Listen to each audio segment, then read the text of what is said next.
The cold November wind swept across Maplewood town, carrying with it the soft rustle of golden leaves. Thanksgiving morning had just begun, yet the heart of one woman felt anything but festive.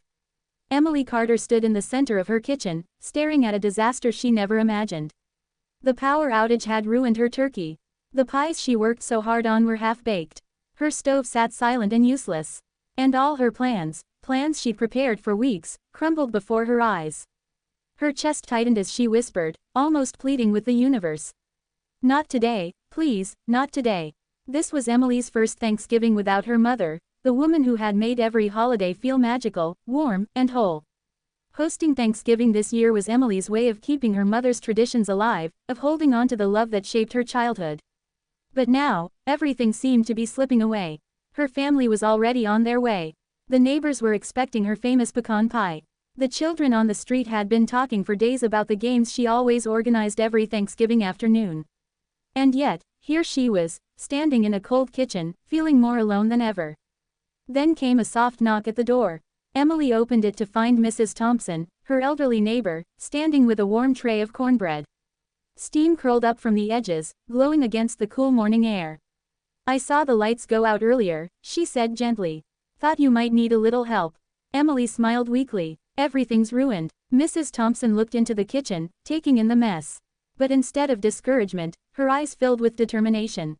"Well," she said, stepping inside, "good thing Thanksgiving isn't about perfection. It's about people." Before Emily could respond, another knock echoed. This time it was Mr. Alvarez from across the street, carrying a pot of freshly cooked beans.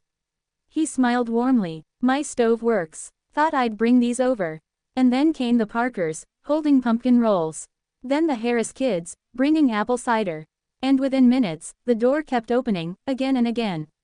Neighbors, friends, people who barely exchanged more than a hello on most days, all stepping inside her home with food, warmth, and helping hands. The cold, silent kitchen suddenly transformed into a buzzing haven of laughter and togetherness. Pots clanged, spices danced through the air, ovens heated up, and voices mixed into a perfect holiday melody. Emily watched, overwhelmed. Every dish prepared, every hand at work, every smile offered. It all reminded her of her mother's words. "A feast isn't made by the food, it's made by the people who share it." By noon, Emily's home glowed with life. Long tables were set up. Candles flickered softly. Children ran around giggling. Families from every background gathered under one roof, laughing, talking, sharing stories.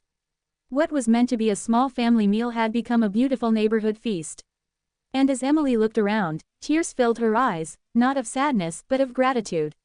She realized something powerful. Kindness doesn't wait to be asked. Humanity doesn't require perfection. And Thanksgiving isn't about what goes wrong. It's about what comes together. When she stood to welcome everyone, her voice trembled but held warmth.